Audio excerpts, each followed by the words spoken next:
Hey, we're in sync. All right, got lots joining us today. So we got John tuning in from Westway IT, commercial networks from the UK. See, well, lots from UK. So Pathik, let us know where you're tuning in from. Simon is from UK, and That's because IT we're awake. Rockstars. So looks like we're all over the place. We got some LinkedIn, some YouTube. So that's awesome. Scott's from the UK. He's from Scotland. Well, it's still the UK at the time of recording. So, if Nicola Sturgeon has her way, Richard will. Well, awesome. We are that time of year. Welcome to the Not an MSP show. I think this is like episode 37, something like that. So, Wow, sounds about right. At the business planning time of year, the unsexy part of running a business, if you will. So we thought we'd jump in. If you're just joining us, say what's up in the chat. Tell us where you're tuning in from. And if you're listening to this on the podcast replay, we want to welcome you and thank you for listening as well. If you're on YouTube, be sure to like and subscribe the YouTube channel so we can get that, Pete knows. We got to get that YouTube algorithm thing going. So I normally say that if your videos aren't getting seen and views, then you just need to make better videos. So I don't know what that says about this podcast, but we'll see what happens. So, all right. So let's talk about business planning and again, the unsexy part of running an MSP and kind of the neglected part, I think, of running an MSP. Running an MSP. So who wants to kick us off first? Why do you think it's important? And I think, one, when we neglected it, what's the difference between business and hitting your goals and not hitting your goals? I'll kick it off first because it surprises me the number of people that don't do any form of business planning, which is like the main thing I think that I wanted to get through with, this one today. Because, I mean, you're calling it unsexy, but I actually find it's like almost the sexiest part because that's the time you get a chance to like set your goals and set what you want to do next year and very importantly, how many holidays do you want to have next year?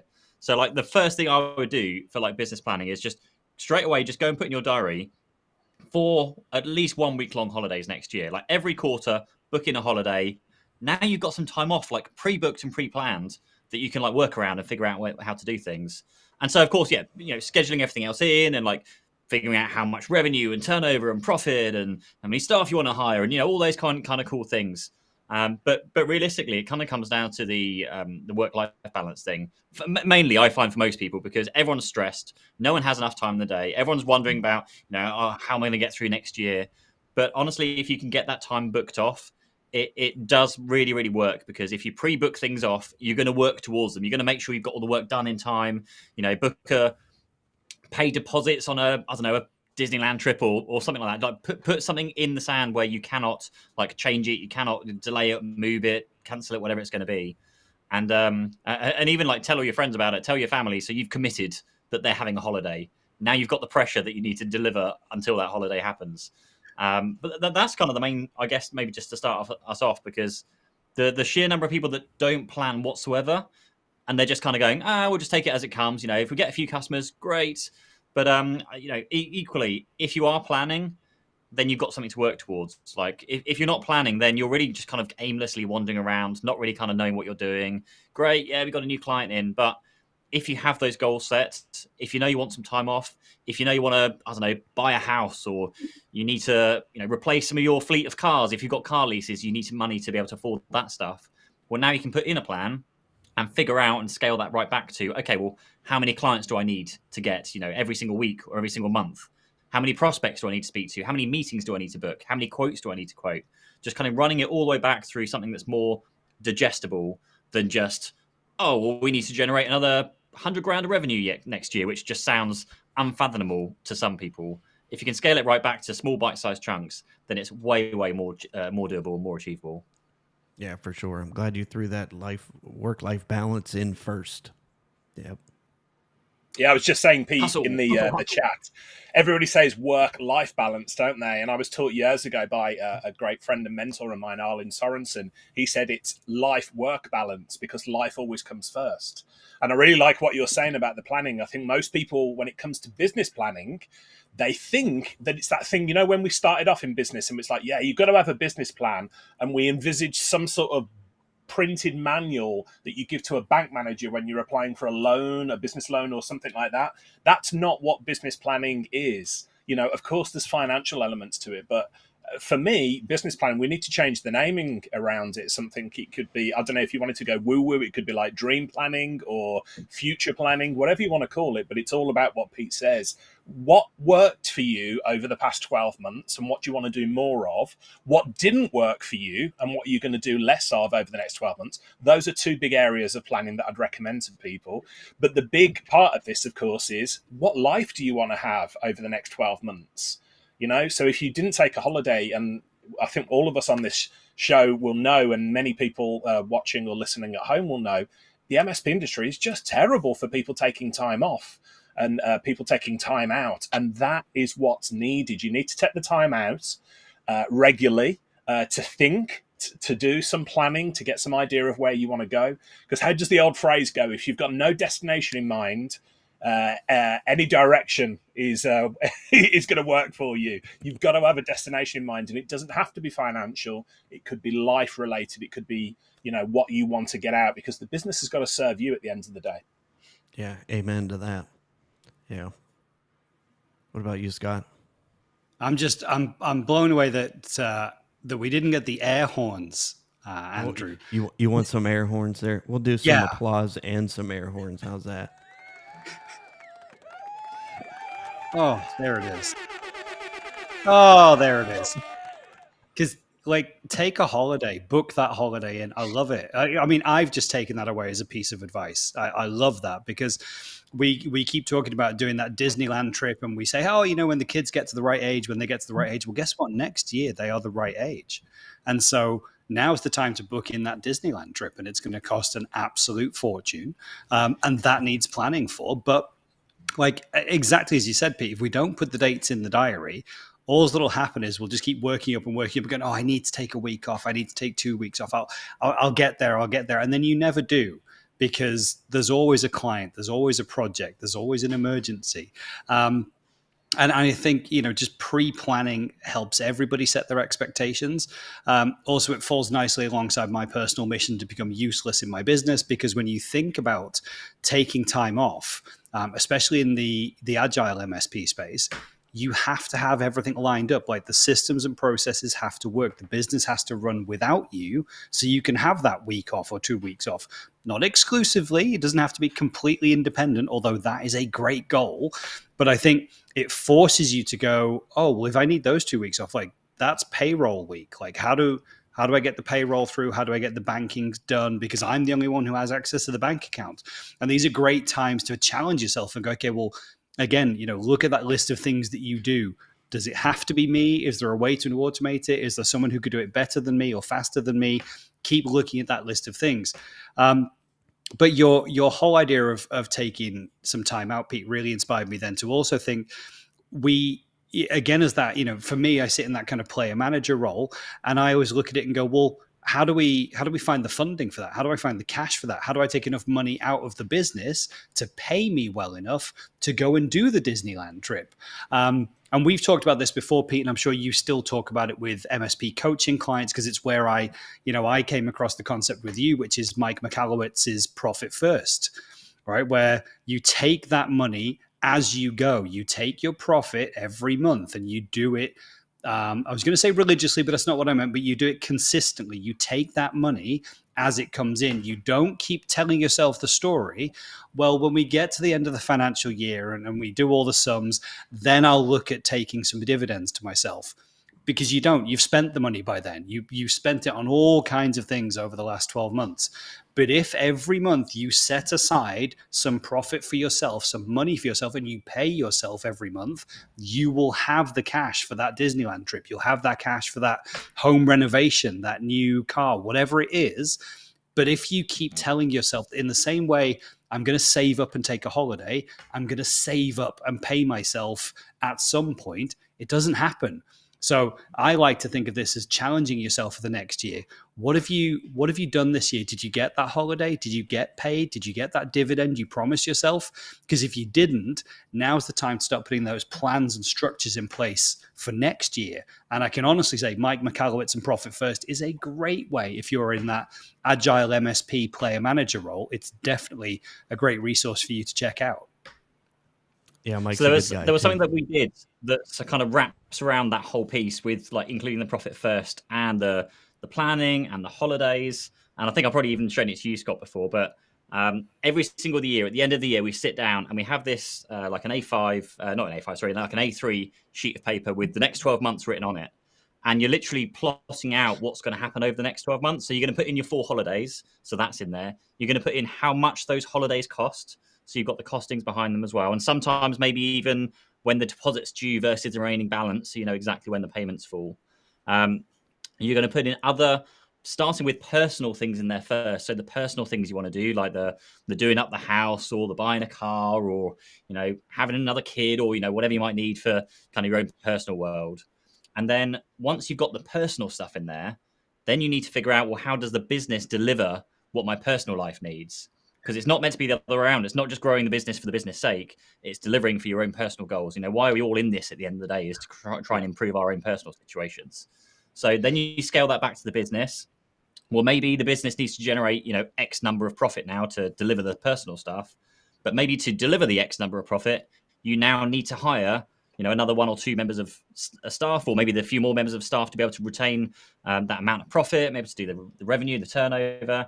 And so, like I said, you're scaling it all the way back. But in terms of hooking in the Profit First thing, literally at the bottom of every single month, so you've got like January, February, March, like the whole kind of 12 months. At the bottom of every single month there was the Profit First figure that we were aiming to take out of the business. And not just the figure, but the percentage. And so for anyone who's, you know, just getting started with being able to like withdraw profits from their business, start with 1%. If you can't withdraw 1% of your revenue a month into your own bank account as a profit, then there's probably bigger issues at hand. Most people can probably lose 1% without really noticing it. It's one of those things that you probably spend it on something else anyway, so you might as well take it into your bank first.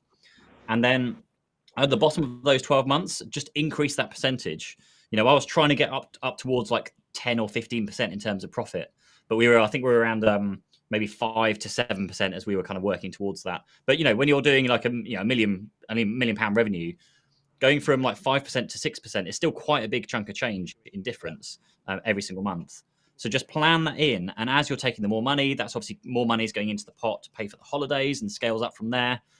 And also just don't pretend you need to earn that from like January next year. Okay, we've got our next 12 months planned. Well, now I need to like do it all in January because we need to pay for everything. Make sure you're kind of progressively increasing it each month. Don't expect miracles.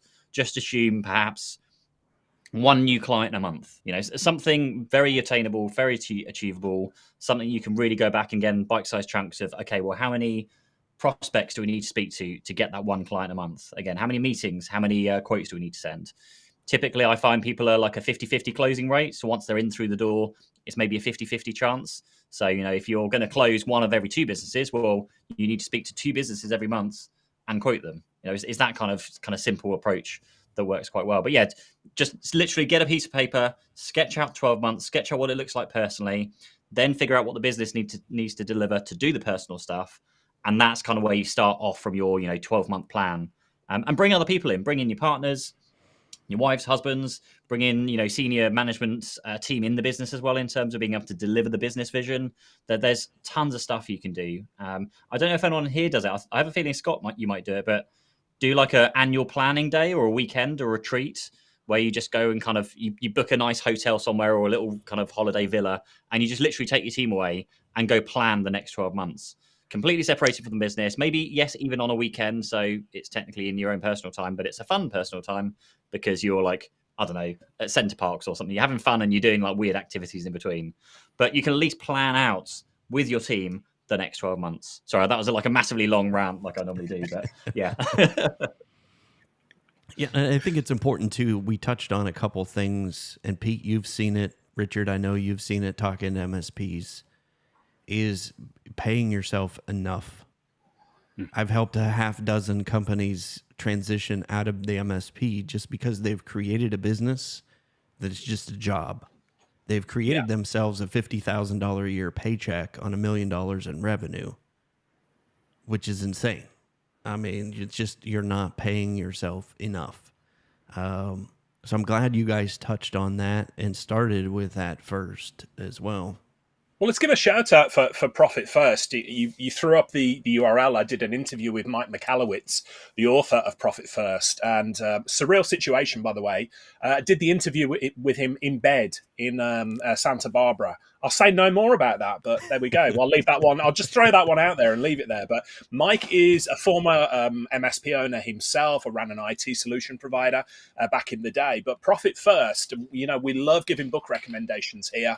Scott, Pete, Andrew, myself, and we all avid readers of the books. But Profit First was a real game-changing book for me because, as Andrew said there earlier, too often MSP owners are the last people to get paid, and it needs to be the other way around. So if I was to, I'm not going to say dumb Profit First down, but if I was to really simplify it, for those of us who maybe from a working class background like myself, who had maybe dad came home, he'd got his paycheck, and what would happen is he'd give the money to my mom, and my mom would put put some money in one envelope for bills. She'd put another envelope for Christmas savings. She'd put another envelope for whatever it might be. So if anybody's familiar with that envelope system, where you literally get the money in and you divvy it up before it can be spent on frivolous things, that is essentially what Profit First is. It's about saying, okay, if you were to pay yourself first,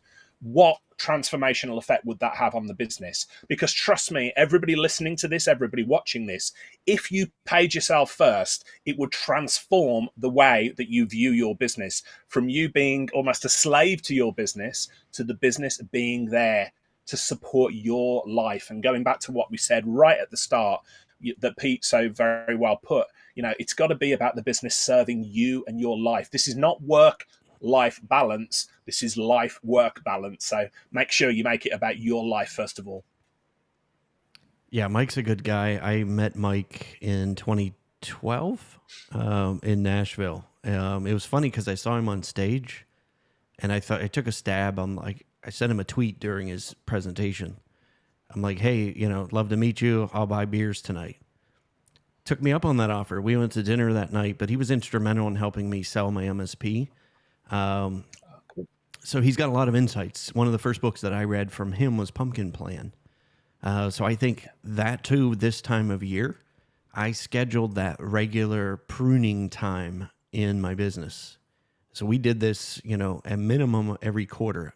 We'd go back and look, how do we prune the vine? Basically, have you guys read the Pumpkin Plan? No. Okay. Basically, the whole concept of that is just literal pumpkin farmers.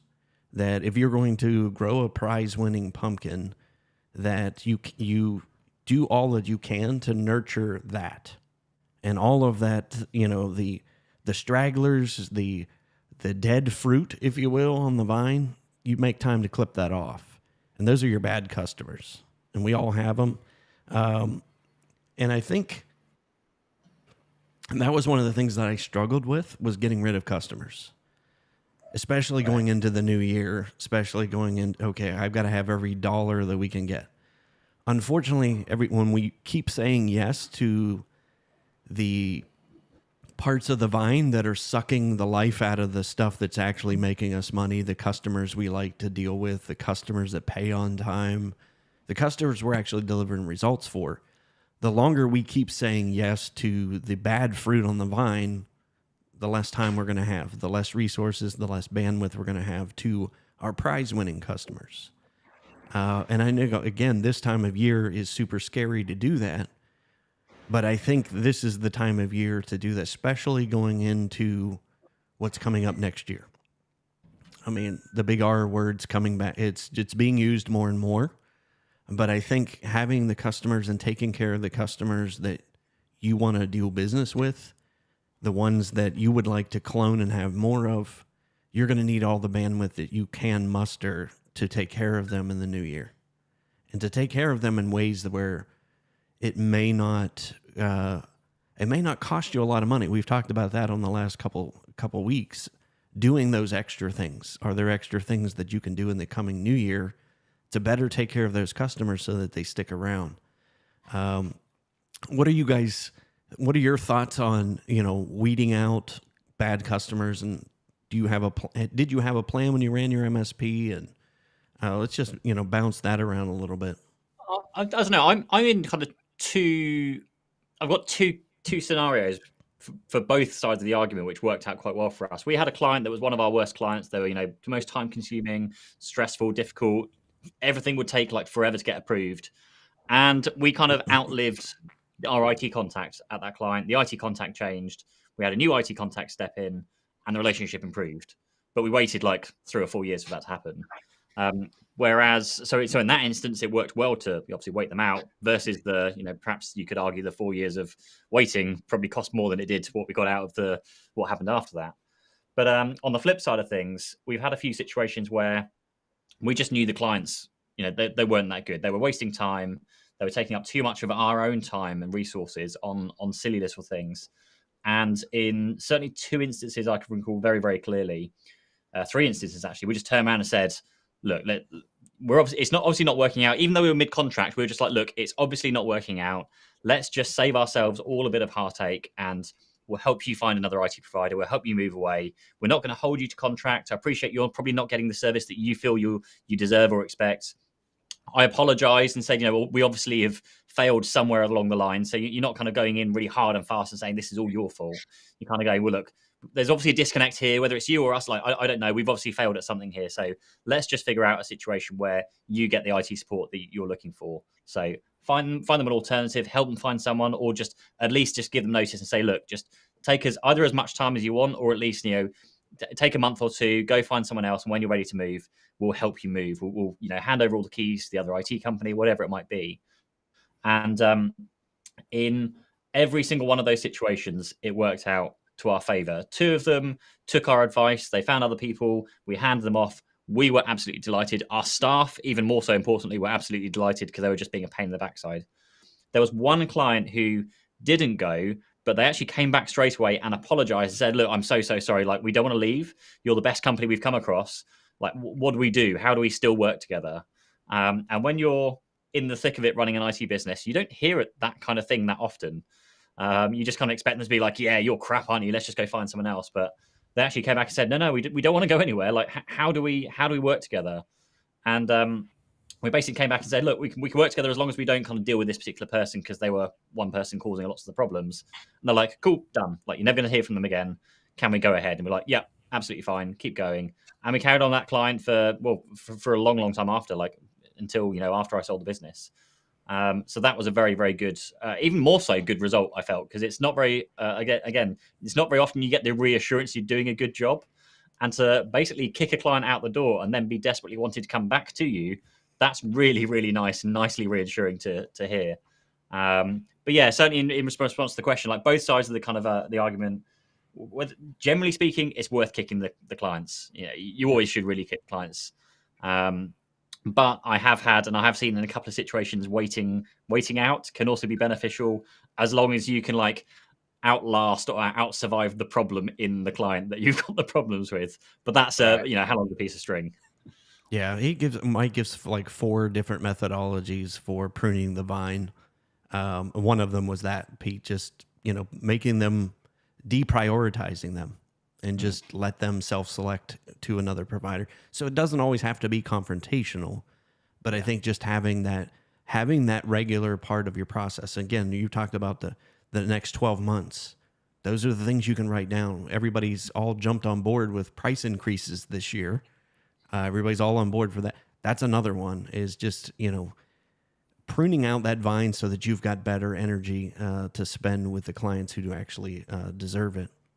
Richard, Scott, you guys have any thoughts on that? I'm going to welcome Sam. Sam James said he just joining us live for the first time this week.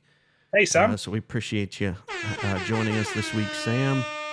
And Tony Edwards is showing up. He said, interesting topic this week. I've been planning for 2023 over the past couple weeks, and I think I need to give Profit First a read over the festive season.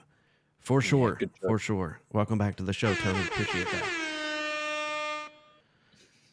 So anyway, Scott, Richard, you guys have any other further thoughts on pruning the vine, or just other? We can move on to the next topic if you guys want as well. But I think we started off with a couple good ones there. Taking time, taking the money out for your business, taking the time out for you, and then prioritizing who you want to work with next year. Yeah, I think it's really important to keep looking at those customers, and I think it's it's so important to not just look at the money side of things, the revenue that's coming in from those customers and the margin that we're making, although that is a huge part of something that we need to chat about, soon today, I think, is making sure we are being profitable with those clients. But I think it's super important just from your team sanity, their mental health, their ability to put up with these types of customers, because and we talked about this last week. There are customers that who they are, and they take a lot of time, a lot of pain, a lot of effort. And a lot of times it's just around expectation setting. Exactly as Pete said, it's about having the conversation with them to go, hey, this isn't how we work, or this isn't what we agreed to, or maybe there's a disconnect between, expectation and the service that we signed up for. Can we have a conversation? And a lot of times I'll see, when you chat to MSPs, they haven't had that conversation. They're worried about having that conversation because they don't want to upset the revenue that's coming in, and they're nervous of having a confrontation with the client that will mean, it's got to come to a head. But oftentimes you'll have that conversation and it's so much nicer than you thought, or it's so much easier than you thought. At the end of the day, you built a relationship with these people when you sold the service and you commissioned it. And okay, maybe, people have changed over time. But ultimately, you guys do a good job as an MSP. They are a client. They have MSP needs that you definitely understand. And there are things that you can and can't do inside your packages and your service levels that you're very proud of. You're very, happy that you can deliver in those timeframes. It's an easy conversation to have, to just go, hey, you keep asking for these types of things, like, oh, it's an emergency and we've got a massive emergency, brand new starter just came in. Like, yeah, but you do this every 3 weeks. You drop it on us and then you kick and you shout and you scream. If if we could find a better way to work together, then we can stop this frustration happening every 3 weeks. But as it is, you get stressed, our team gets stressed, and nobody's happy. So how do we fix that? And if you've genuinely had those conversations a number of times and it just isn't working, and this could equally be about payments and not getting payments on time, because you deserve to get paid on time. In fact, you deserve to get paid in advance for a lot of your services. If you've had the conversations consistently and you just can't seem to bring the client round, then I think that's where we would be talking about pruning and moving those clients on. And again, being super helpful and helping them select. Maybe you have a partner, ecosystem that you could refer them to. And again, be really honest with your partner and go, hey, we're going to recommend this client to you. Here are the challenges that we've had, and we've just kind of reached our threshold for this. Unless you really don't like the partner, in which case you say, hey, these clients are amazing. I think they've outgrown us, and what they need is someone just far better, with service than we can provide. And that's why I immediately thought of you guys. And I just think you're the team that can take them to the next level, right? There's always nice ways to say everything, right? But I do think it's super important, and especially at this time of year, you've got to be looking at those clients and thinking, is it the right kind of client for us? Genuinely, have they outgrown us, or are they too small? Do they fit inside our sweet spot of clients that we can give an amazing service to inside the things that we want to be awesome at for the next 12 months? Is this a good fit still? Have that think. And whilst you're there, and I'm sure we're going to talk about this, let's look at the profitability of those clients, and let's look at what we're charging and how we're going to put our prices up, and how are we going to have that conversation with them as well? Yeah. And I think the profitability thing is a key part there. I mean, you mentioned it a few times. We've all mentioned it. I think we even mentioned it last week as well. But and I probably said the same last week. The number of people that don't track the profitability of their clients really is astonishing. Like, if you're worried that you're so busy, you don't get time to do anything, you need to know which clients of yours are demanding so much of your time and not paying you enough. Because I guarantee it, there'll be some clients in every MSP where you are doing far more laborious work for them than they're actually physically paying you for, including all the subscriptions and things they pay you for. So figure out who those clients are, figure out a way to fix the problem one way or another, whether you are handing them off to somebody else, whether you just have those conversations with them.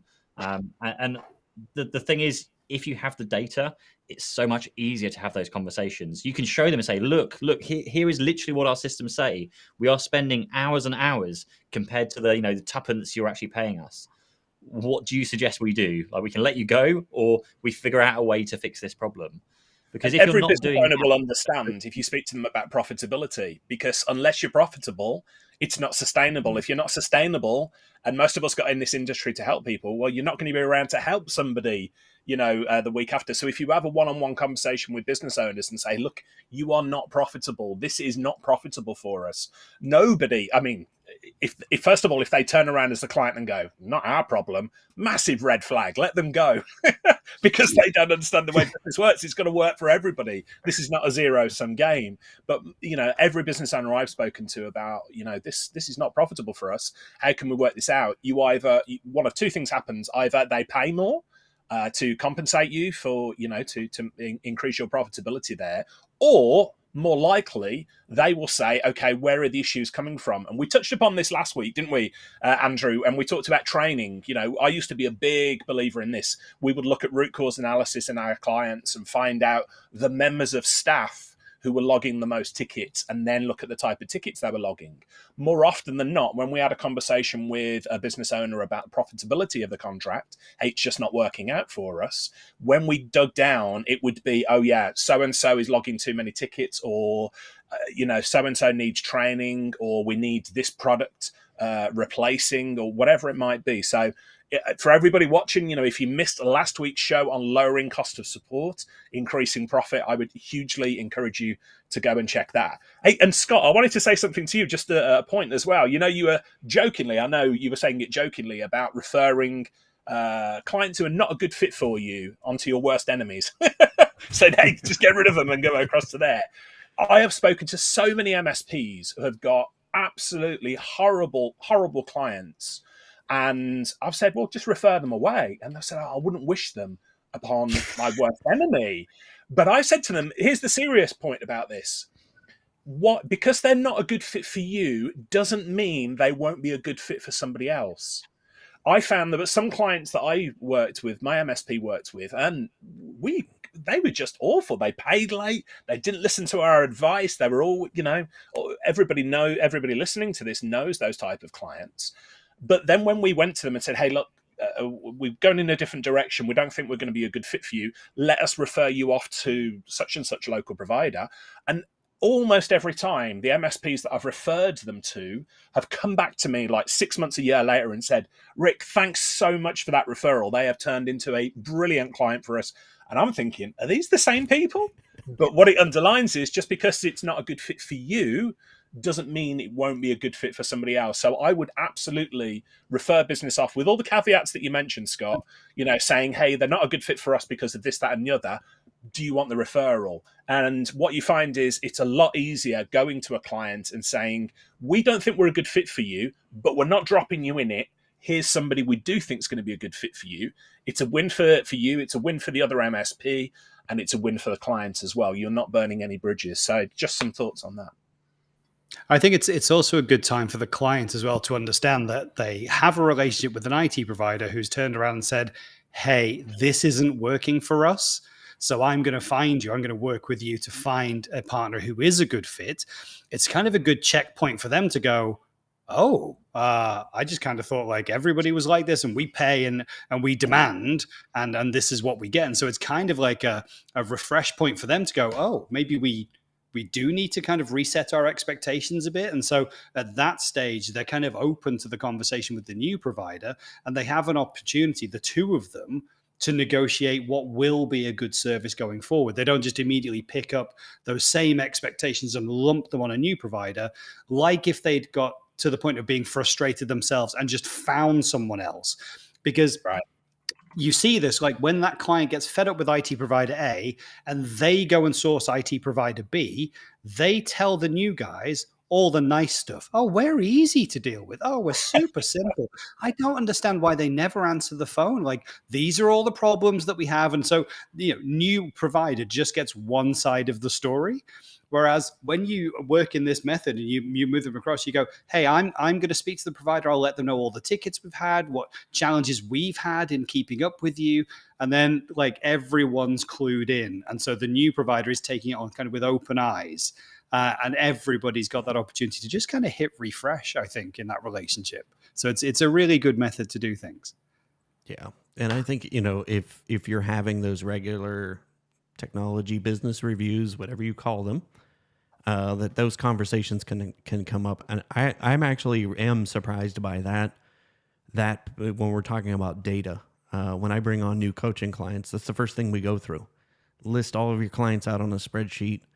What services are you selling them? What are you not selling them? It's what we talked about last week. How do we, or week before that, when we talked about lifetime value. So that's the first thing we look at. Second thing I look at is, okay, we take those same clients and are they profitable? What is your all-in seat price from Gary Pica? And how many tickets do they create? How many tickets do they create each month is the one that I am flabbergasted that a lot of IT companies don't know. And you can easily pull that data out of your PSA, but the problem is they're not tracking it. Like, they're not tracking the tickets enough to be able to say these amount of tickets are getting generated against this contract. So that would definitely be on my to-do list right now to put in some point over the next 3 weeks to figure that out. What is your all-in seat price for your customers? What are you not selling them? And how many tickets do they create? So that you can evaluate that. And I did post the link to Mike McCallow's website, and he does have free resources on his website with each of his books, by the way. One of them is that pumpkin plan. It's a spreadsheet where then you can go in and figure out. And it's the same. It's a very basic spreadsheet. Put in all of your customers and grade them using that spreadsheet based upon criteria that you set. Then okay, these customers are, and again, it's not always based on profitability, but these are the customers that we want to move away from. So let's talk. I think those are takeaways that if you're just joining us, that we definitely want to implement. The next one that we kind of see, and we've all bounced around this in different forums on the tribe and Reddit, and we're starting to see is the rumors of regulation coming in the new year. Where do you guys see that? What can MSPs do to prepare for the eventuality, which is regulation in our industry? I think it was, I can't remember who shared it, but there's been some initial rumors, and it's always initial rumors. There's no hardcore, concrete, evidence-based information coming out of the government here in the UK.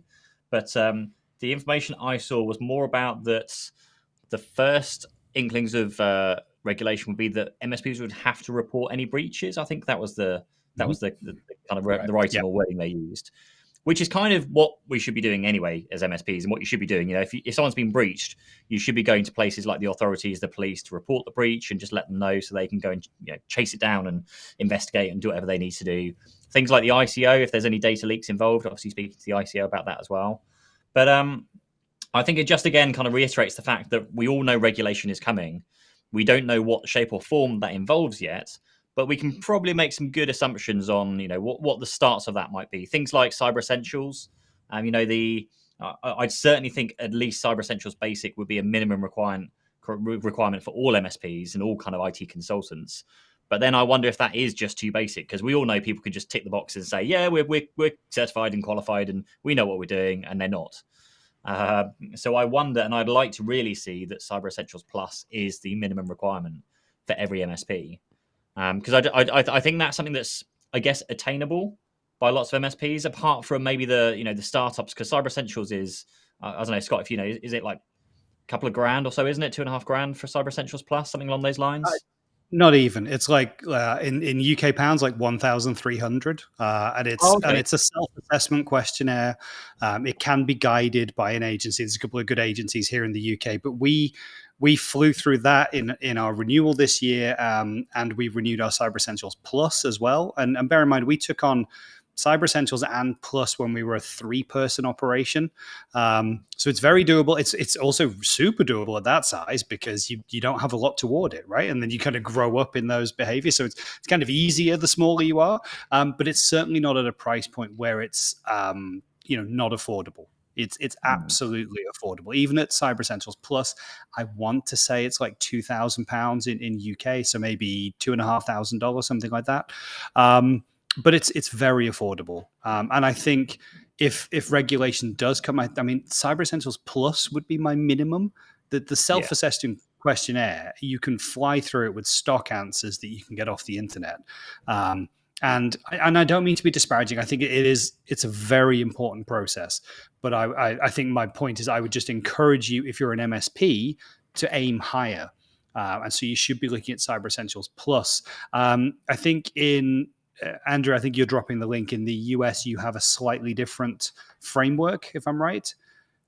Yeah, it's all over the place. This is one that Richard just gave me this resource. Carl Palachuk, who's the godfather of the MSP industry, if you will, has the National Society of IT Service Providers, which again, I think that is what is needed, the ability for the IT community to come together itself. And to come up with the standards before an entity, before someone else does. Exactly. Right?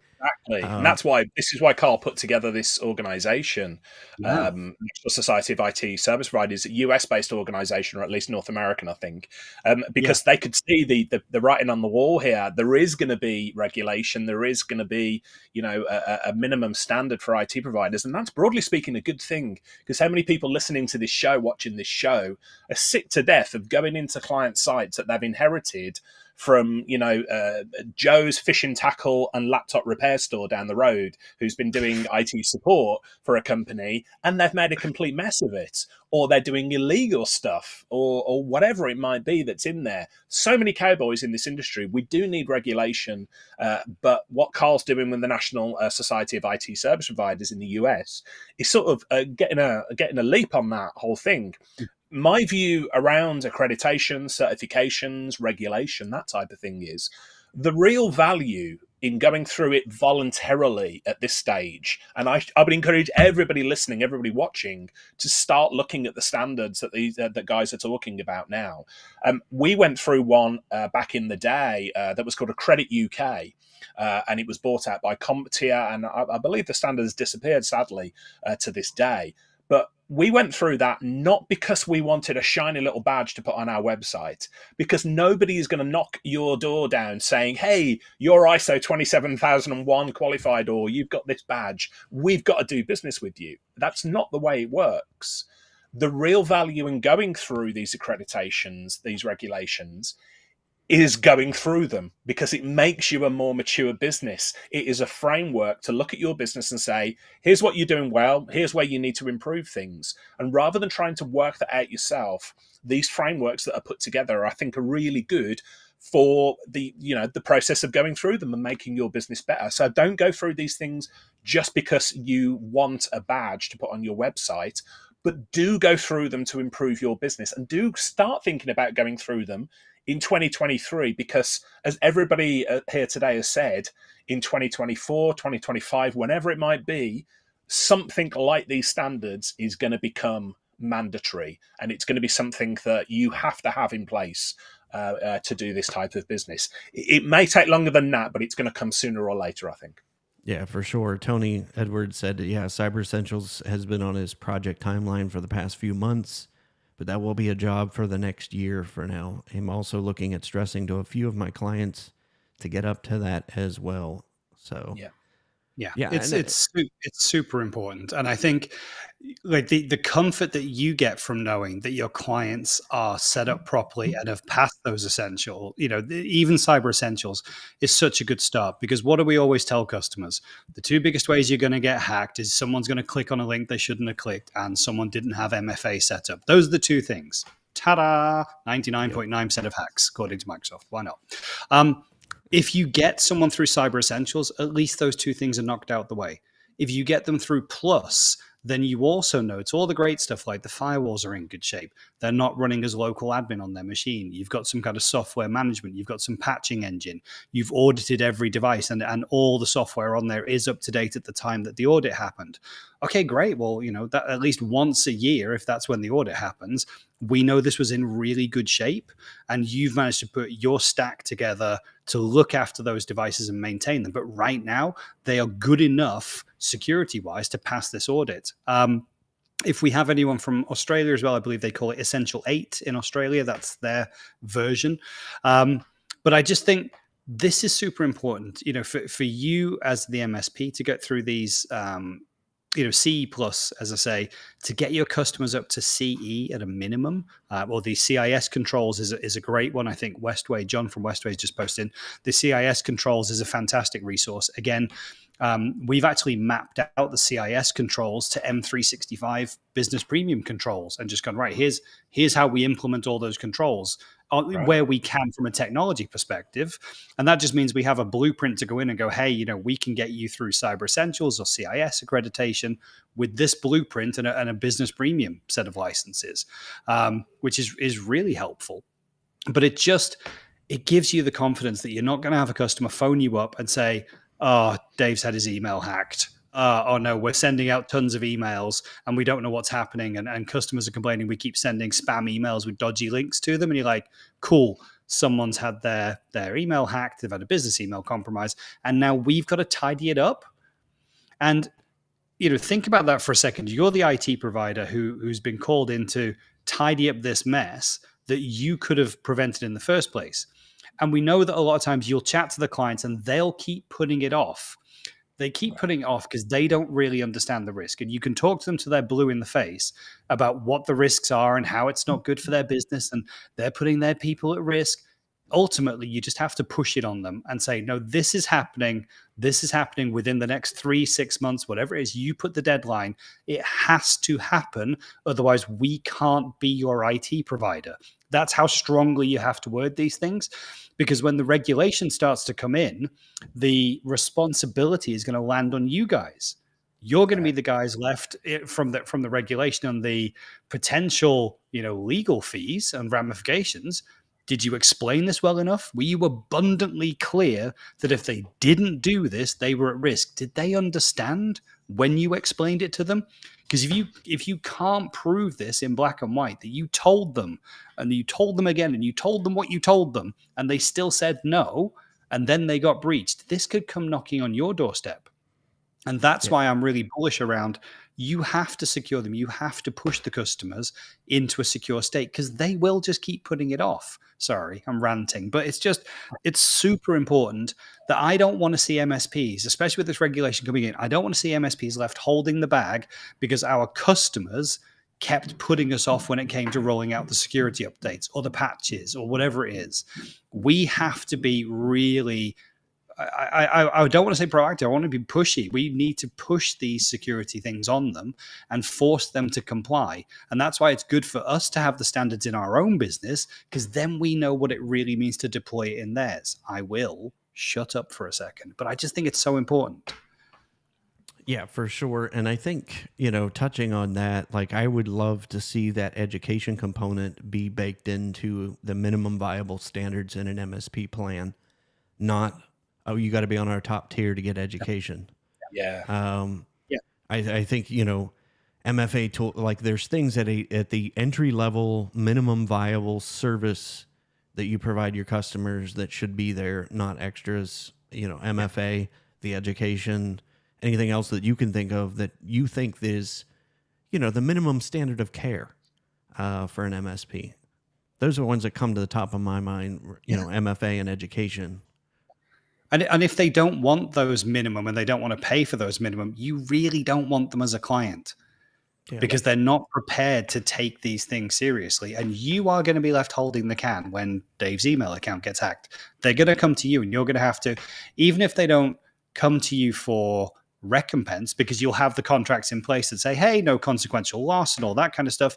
You're still the guys that are going to get called up on a Saturday afternoon and have to figure out what happened and tidy it up and sort it out, and then spend days and weeks cleaning up to make sure the bad guys are definitely out, over proving it back to your client, putting more controls and more management and more reports in place to evidence back to them, hey, this hasn't happened since, it won't happen again, we're taking really super good care of you. And the second that something else that looks vaguely related to a cybersecurity incident comes back, they're going to come right back to you. Hey, is this related to that time when you let us get hacked? Whoa. I didn't let you get hacked. You wouldn't let me put the security. Yeah, well, you remember. Yeah, I do remember. I remember you wouldn't let me do my job. All of that stuff's going to happen. So again, exactly as you said, Andrew, like if you're doing good, better, best, or bronze, silver, gold, whatever it is, your minimum plan has to be good enough for you as the MSP on security. That's your minimum. Don't compromise on that. And then you have your better services on top. Yeah, and if that changes your pricing model, so be it. I So mean, be it. that is Yeah. that it is what it is now. So Yeah. yeah, I've seen it's- to Scott's comment about kind of being a bit more pushy. I've seen people be a lot more successful lately of just going out there and saying, "Look, this is happening from next month. Your price is going up. Like you'll get billed. It needs to happen."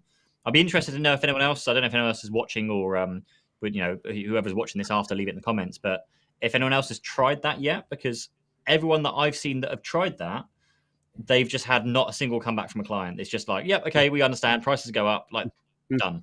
There's no kind of issues with just doing the work. Certainly, obviously, with maybe something like Cyber Essentials Plus, because that's quite a big financial commitment. But certainly in terms of like small price increases about the hourly rates you charge or what have you, don't have to necessarily ask for permission, but at least tell them with enough notice to prepare for the changes. I think that's the key, is like make the changes, just implement them. As long as you give them notice, that's a critical thing. But you don't have to sit there and saying, look, well, we're thinking of putting our prices up to this next month.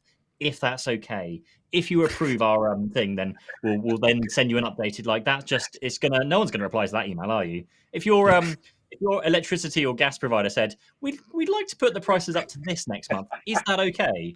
You're all going to just go no, or just ignore the email and pretend you've not seen it.